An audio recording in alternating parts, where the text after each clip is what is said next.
찬송가 438장 찬양하겠습니다. 찬송가 438장입니다. 내 영혼이 은총 입어 중한 죄지 벗고 보니 슬픔 많은 이 세상도 천국으로 가도다. 할렐루야 찬양하세. 내 모든 죄 사함받고 주 예수와 동행하니 그 어디나 하늘나라. 주의 얼굴 뵙기 전에 멀리 뵈던 하늘나라. 내 마음속에 이루어지니 날로 날로 가깝도다. 할렐루야 찬양하세. 내 모든 죄 사함받고 주 예수와 동행하니 그 어디나 하늘나라. 높은 산이 거친 들이 조막이나 궁궐이나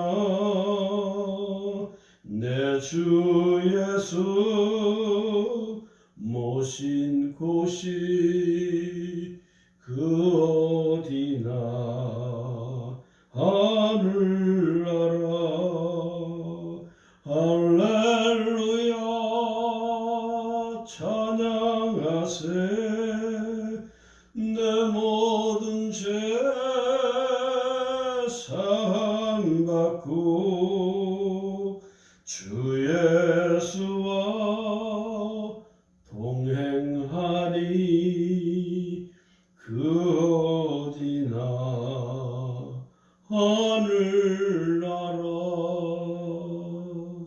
아멘.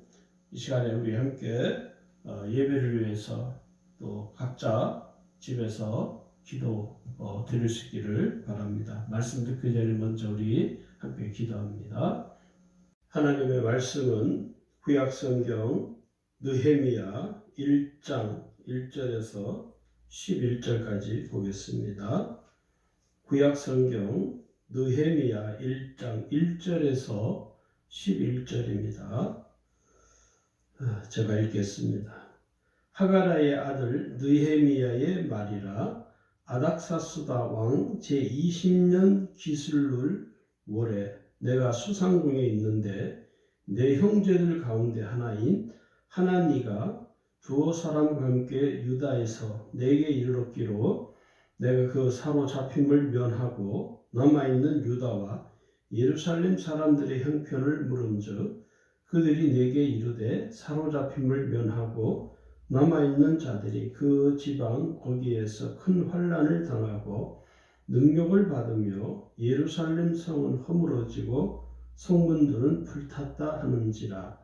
내가 이 말을 듣고 앉아서 울고 수일 동안 슬퍼하며 하늘의 하나님 앞에 금식하며 기도하여 이르되 하늘의 하나님 여호와 크고 두려우신 하나님이여 주를 사랑하고 주의 계명을 지키는 자에게 언약을 지키시며 긍휼을 베푸시는 주여 간구하나이다. 이제 종이 주의 종들인 이스라엘 자손을 위하여 주의하러 기도하오며 우리 이스라엘 자손이 주께 범죄한 죄들을 자복하오니 주는 귀를 기울이시며 눈을 여시사 종의 기도를 들으시옵소서.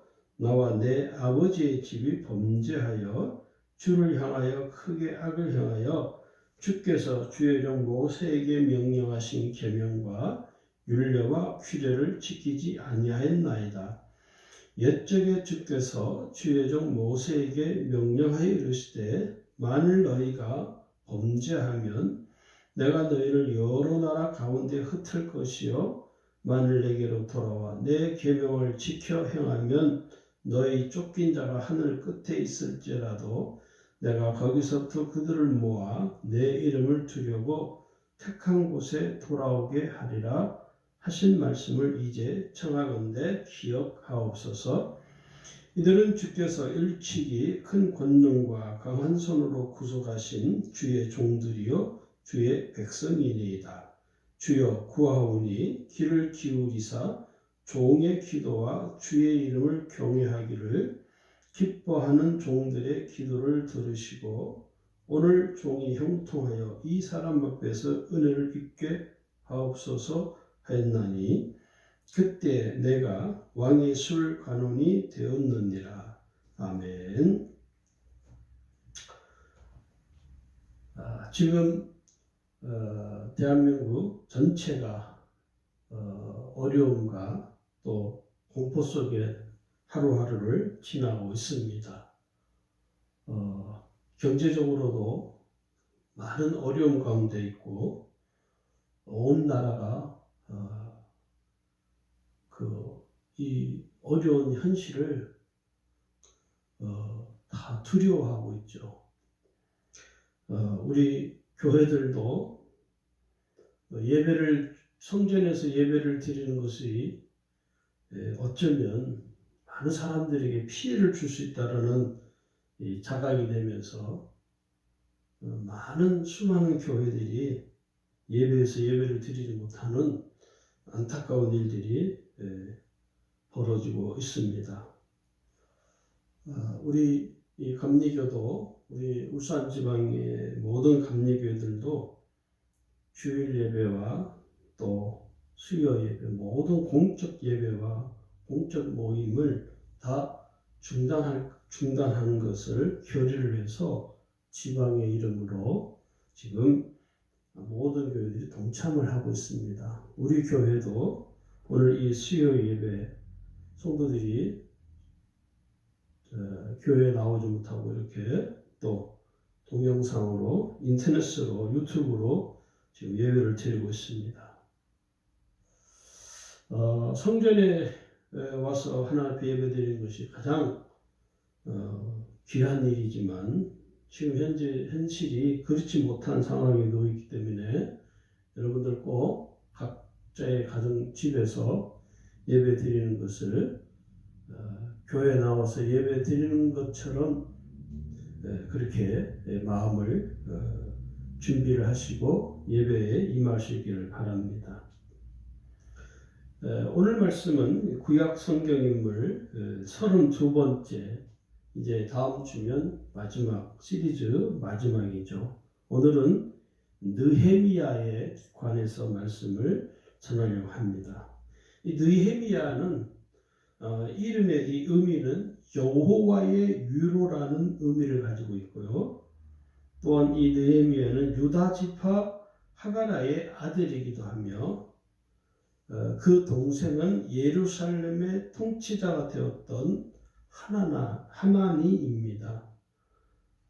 아닥삭스다 왕의 술 관원을 맡았으며 유다의 총독을 역임하기도 했고 또 이 느헤미야는 예루살렘 성벽 재건의 지도자이기도 합니다. 그래서 이 느헤미야는 바사왕 아닥사스다 1세 약 BC 464년에서 424년까지 활동한 인물로 알려져 있습니다.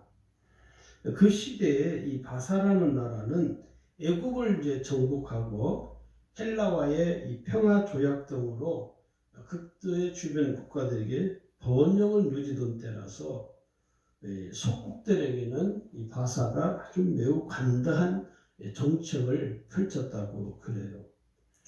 그리고 이 느헤미야가 제3차 바벨론 포로 기환을 주도를 하는데 그 해가 약 BC 444년경이죠.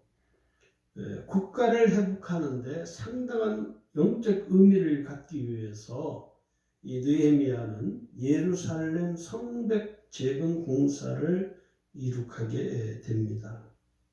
그리고 이 느헤미야라는 구약 성경을 기록한 인물이기도 하죠.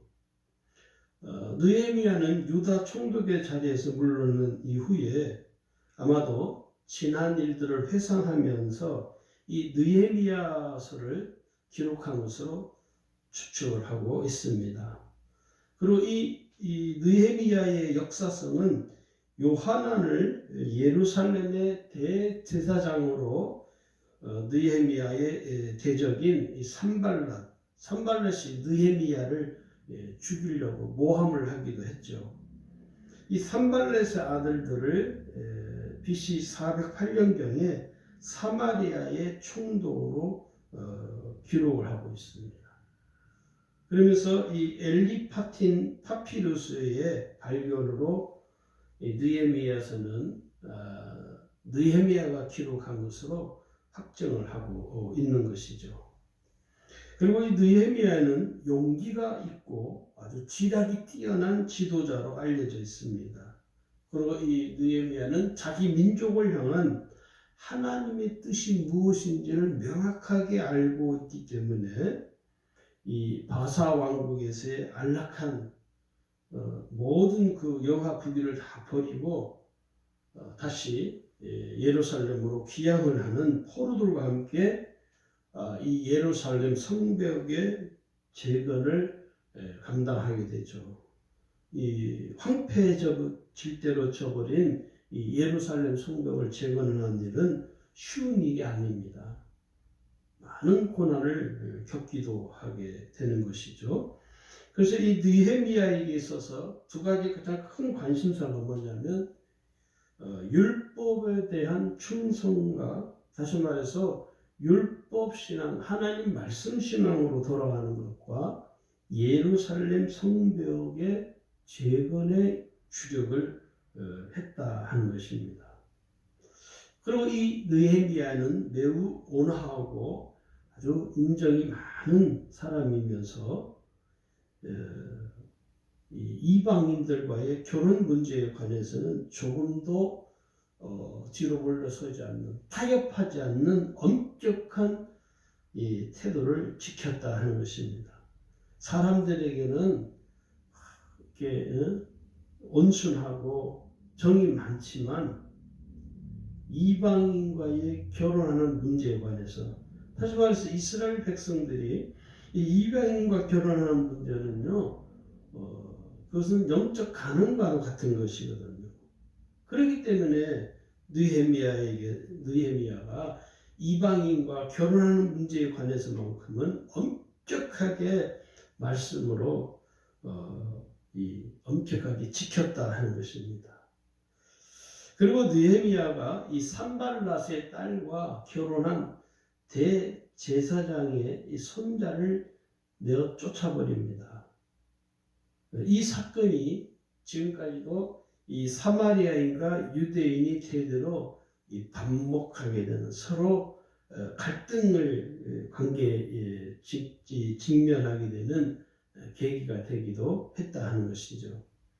그래서 이 느헤미야의 이 메시지는 무너진 시온 성을 재건하기 위해서 부는 나팔 소리가 같다라고 그렇게 이야기합니다. 그래서 이 나팔 소리는 수세기 동안 일어나 건축하라, 성벽을 재건하라 라는 말로서 사람들을 격려하고 독려해 왔다는 것이죠.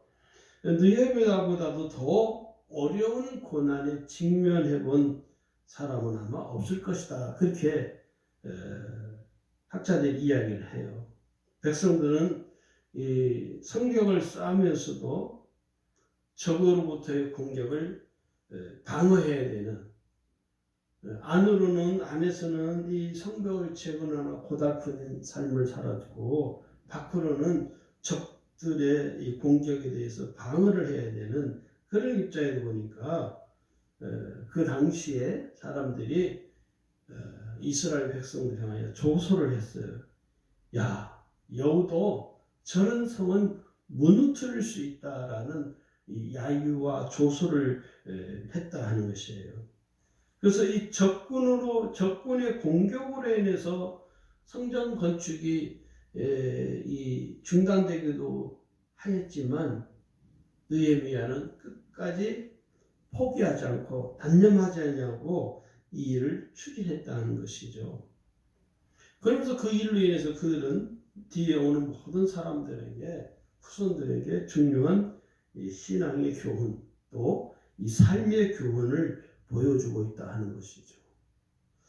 지금 어떤 면에서 보면 지금 우리 뭐 대한민국만 그러겠습니까? 전 세계적으로 특히 이제 우리나라가 지금 전 세계적으로 주목을 받는 이유가 갑자기 이 코로나 확진자가 발생하는 일이 갑자기 기하급수적으로 숫자가 너무 늘어나다 보니까 전 세계가 대한민국을 주시하는 분이 사실 곱지가 않거든요. 그래서 어떤 나라는 우리나라 사람들이 오는 것을 출국 입국 금지를 시키고, 또 한국 사람들이 공항에 도착을 하면 많게는 며칠 동안 격리시키기도 하고, 뭐 12시간, 14시간씩 격리를 시킨다고 그래요. 그 어떤 면에서 보면 우리 입장에서 볼 때는 치욕스러운 것이죠. 그러나 그 나라 사람들 입장에서는 자국을 보호하기 위해서는 어쩔 수 없는 결정이죠. 우리에게는 치욕스러운 일이기도 하지만 어쨌든 간에 우리가 지금 이렇게 이 느헤미야가 성벽을 재건하는 과정에서 밖으로는 적들의 공격을 받는 이 어려운 가운데도 놓여 있었지만 그들은 여전히 이 성벽을 재건하는 일을 게을리지 않고 안수했다 하는 것이죠. 오늘 그 일이 우리에게도 시사하는 바가 큰데, 우리도 지금 놓여 있는 우리 현실에 대해서 우리가 직시하지만 우리가 세상 사람들에게 괜히 지탄을 받고 또 나중에 전대문이 막히는 일을 하지 않기 위해서는 어쩔 수 없는 상황 자체가 이런 상황에 놓여 있기 때문에 예배를 드리는 것에 대해서 함께 모여서 예배를 드리고 하는 것에 대해서 우리가 어려운 결정을 하고 한시적으로 각 가정에서 예배를 드리는 것을 결정을 했습니다. 결코 이 일은 쉬운 결정이 아니고 너무나 고통스럽고 마음 아픈 일들이죠. 그럼 우리 성도님들도 담임 목사가 이렇게 어렵게 결정한 것에 대해서 여러분들이 기도하면서 우리 하나님의 역사하신 우리가 하나님의 은혜, 하나님의 긍휼을 구하는 기회가 되기를 주의 이름으로 부탁을 드립니다. 이 느헤미야는 건축가인 동시에 행정가입니다. 유다 총독을 역임하기도 했거든요. 그러면서 이 느헤미야는 에스라 선지자로 하여금 앞장을 서서 언약의 율법을 재정립하게 했다는 것입니다. 그래서 이 에스라 선지자는 그의 전생애를 통해서 율법을 기록하고 연구하고 그 당시에 어느 누구보다도 가장 율법에 정통한 학자가 바로 이 에스라 학자이죠. 그래서 에스라는 율법을 잘 정립을 해서 유대인들의 마음속에 율법을 통해서 그들로 하여금 하나님 앞에 죄와 불순종에서 떠나 살아가도록, 하나님 앞에 죄를 범하지 않고 불순종하지 않는 삶을 살려고 그들을 가르치고 지도했다 하는 것이죠. 또 이 모압 평원에서의 모세와 세겜에서의 여호수아와 한 것 같이 에스라는 언약을 새롭게 하기 위해서 거룩한 성에 백성들을 모이게 합니다. 그리고 모세는 이 모세의 언약책의 말씀을 낭독해서 백성들로 하여금 듣게 하는 것이죠. 에스라는 오랜 포로 생활 이후에 언약을 다시 세우고 있었기 때문에 백성들로 하여금 회개하고 하나님께 대해 하나님을 향한 엄숙한 헌신의 시간을 갖게 하면서 율법의 교훈을 따르도록 강론을 했다는 것입니다. 이제 이 느헤미야의 삶과 신앙을 좀 간략하게 살펴보면 이 느헤미야가 예루살렘 성을 재건하기 전에 포로 생활할 때죠. 성이 황폐한 소식을 듣고 금식하며 기도를 합니다. 그 장면이 느헤미야 1장에 기록이 되어 있죠. 약 BC 445년경이라고 추정을 할 수 있습니다. 하나님의 백성들이 사는 그 도시가 황폐해져서 우리가 지금 당하는 이 대한민국, 대구, 경북, 서울 할 것 없이 한반도가 남한 땅덩어리 전체가 지금 이 코로나라는 소용돌이 속에 지금 휘말려 있죠.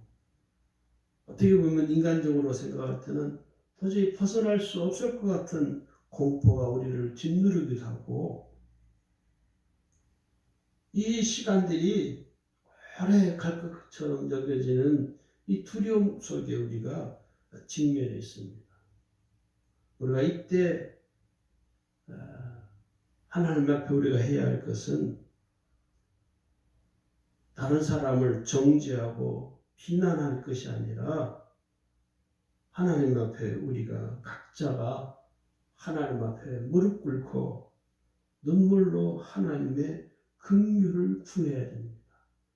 그것이 오늘 후원받은 우리가 지녀야 될 우리의 삶의 태도이죠. 마치 느헤미야가 성이 황폐된 소식을 듣고 금식하며 하나님께 기도한 것처럼 우리도 지금 이 대한민국을 보면서 이 민족을 바라보면서 하나님 앞에 우리가 해야 될 일은 눈물로 기도하는 것입니다. 이 느헤미야가 아닥사스다 왕의 술관원이 되어 이 술관원이 됐다는 것은 왕의 두터운 신임을 받았다는 것을 의미하기도 합니다. 물론 이 일을 하나님이 은혜를 베푸셔서 그 일이 가능하게 된 거죠. 나중에 또 이 느헤미야는 유다 총독으로 임명이 됩니다. 술관원에서. 그러니까 이게 왕의 신임을 받지 아니하면 이렇게 될 수가 없죠. 그래서 우리는 이 느헤미야를 행정에 뛰어난, 학문과 행정에 뛰어난 인물로 우리는 그렇게 이해를 하고 있는 것입니다. 신앙도 뛰어나지만 행정을 집행하는 행정 능력도 탁월한 인물이 바로 느헤미야입니다. 이 아닥사스다 왕이 총애하는 신임하는 느헤미야가 근심에 빠졌어요. 그 사실을 이 아닥사스다 왕이 눈치를 채게 되죠. 여기 보면 느헤미야 2장 2절에 보면 왕이 내게 이르시되 내가 병이 왔거늘 어찌하여 얼굴에 수심이 있느냐 이는 피는 내 마음에 근심이 있습니다. 그러니까 지금 느헤미야가 육신의 질병 때문에 근심이 있는 것이 아니라 자기 백성들을 바라보고 예루살렘을 바라볼 생각할 때마다 가슴이 미어지는 것이죠. 그러니 이 느헤미야가 제대로 웃을 수도 없고 제대로 먹을 수도 없고 마음 편하게 있을 수 없는 늘 얼굴에 수심이 가득한 그런 용부를 하고 있으니까 이 아닥사스다 왕이 물어본 것이죠. 그리고 그 근심된 이유를 이 느헤미야가 왕에게 고합니다. 그러면서 이 느헤미야의 이 근심을 알고 느헤미야가 이제 여기 보면 느헤미야 2장 3절에 왕께 대답하되 왕은 만세수를 하옵소서. 내 조상들이 묘실이 있는 성읍이 이제까지 황폐하고 성문이 불탔사오니 내가 어찌 얼굴에 수심이 없사오리까. 지금 내게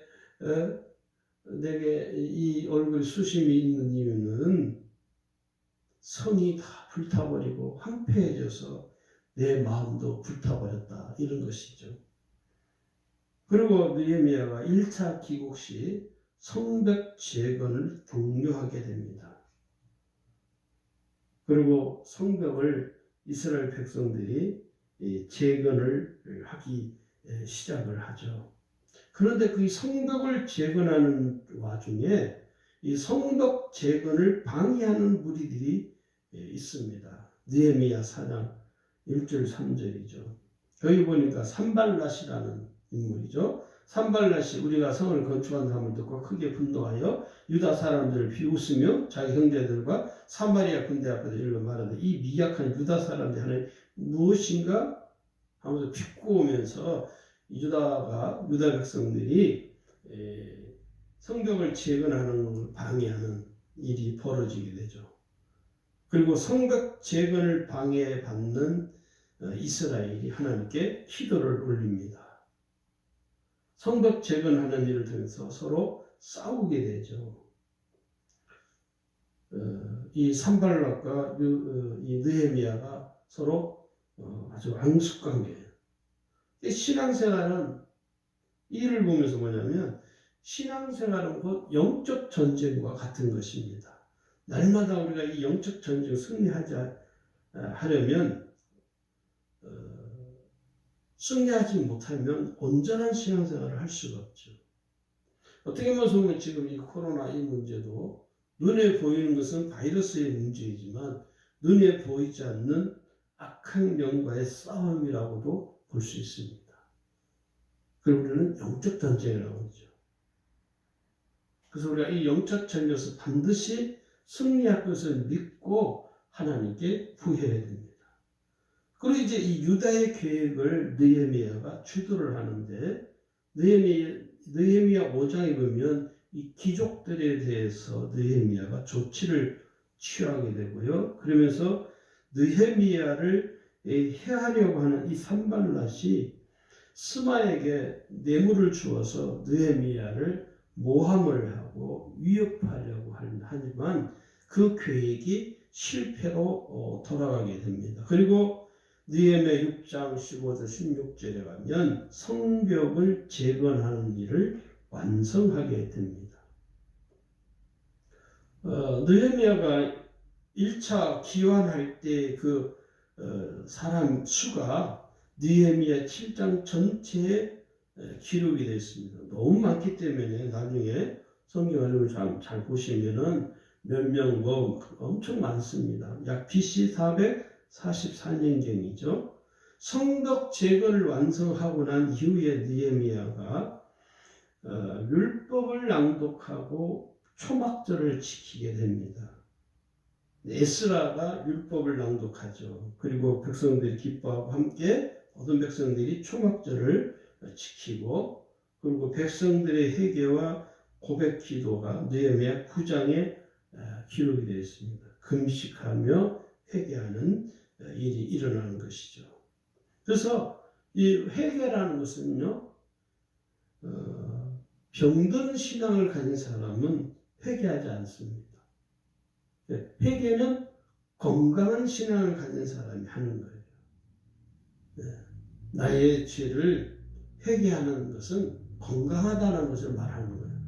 병들었기 때문에 회개하는 것이 아니라 병든 사람은 회개하지 못합니다.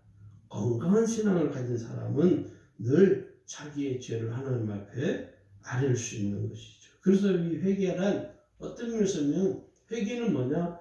나의 심령을 거룩하게 만드는 거룩한 영적 작업이에요. 하나님은 회개하는 자를 기뻐하시고 회개하는 자에게 하나님이 은혜를 주신다 하는 것입니다. 오늘 우리는 이 느헤미야의 삶을 통해서 이 느헤미야는 실제로 궁궐의 안락한 생활 속에서도 마음이 늘 불편한 거예요. 자기 백성들을 바라보면서 삶의 어려움 가운데 공경에 처한 동포들을 돌아보면서 얼마나 마음이 아프고 때로는 하나님 앞에 금식하며 기도하기도 하고. 그래서 이 느헤미야는 백성들을 향한 긍휼한 마음이 아주 강한 지도자 중에 한 사람이기도 하죠. 그러면서 이 느헤미야는 항상 무엇을 했냐면 하나님 앞에 기도하는 사람이었다는 것입니다. 그래서 기도는요, 하나님의 은혜를 구하고 바라보는 사람이 할 수 있는 겁니다. 하나님의 은혜를 구하지 않는 사람은 기도하지 않게 되죠. 지금 현 시국에서는 우리가 하나님 앞에 무엇을 해야 되느냐? 기도하는 겁니다. 이 코로나 바이러스가 속히 사멸되어지도록 악한 영의 일들이 괴멸되어지도록 악한 이단들이 대한민국 이 땅에서 사라지기를 위해서 이 사이비들이 이 땅에서 사라지기를 위해서 우리가 기도해야 됩니다. 그래서 우리가 지금 현재 할 일은 기도하는 것밖에 없다는 사실을 갖고 기억하셔서 속히 코로나가 잠잠해져야 여러분 주일날 교회에 모두 모여서 하나님 앞에 예배드릴 수 있고 하나님께 찬양할 수 있습니다. 이게 장기화가 되면요, 교회도 더욱더 어려운 지경에 놓여 있고 성도들도 더욱더 어려운 지경에 빠질 수 있다는 사실입니다. 우리가 그걸 꼭 기억하셔서 꼭 기도할 수 있기를 주의 이름으로 축원합니다. 기도하겠습니다. 하나님 감사합니다. 오늘 수요일 예배 성도들이 주님의 전에 모여 예배하지 못하고 각자의 형편과 처지에 따라서 각자가 속해 있는 가정에서 하나님 예배를 드립니다. 하나님 우리의 형편과 처지가 너무 하나님 앞에 죄스러운 마음이 들 수밖에 없습니다. 주님 우리를 용서하시고 지금 현재 처해 있는 이 어려운 난국을 하나님 사람의 힘으로는 풀 수 없습니다.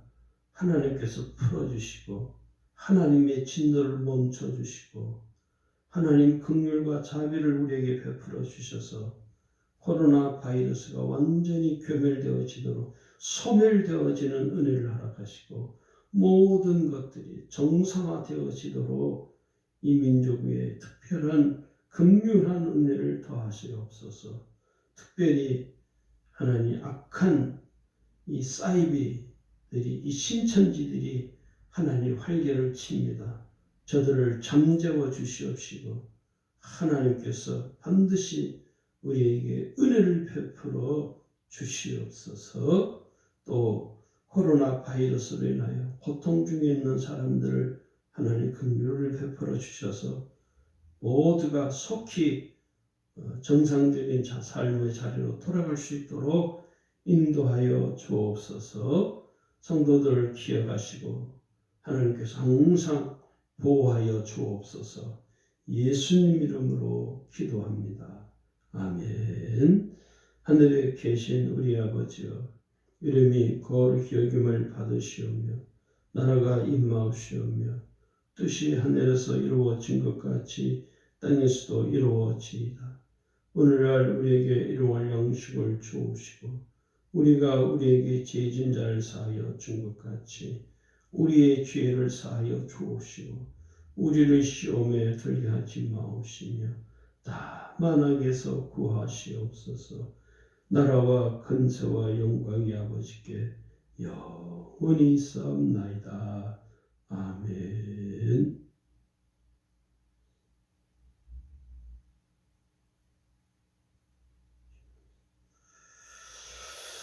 할렐루야. 우리 하나님께 영광의 박수를 돌리겠습니다. 여러분 가정에서도 평안하시고 또 이번 주일날 또 아직 결정되어진 건 없지만 상황이 어떻게 될지 모르겠지만 만약에 상황이 더 악화가 되면 주일 예배드리는 문제도 우리가 심사숙고해서 교회 밴드에 게시판에 올려놓겠습니다. 꼭 참고하시고 기도해 주시길 부탁드립니다. 감사합니다.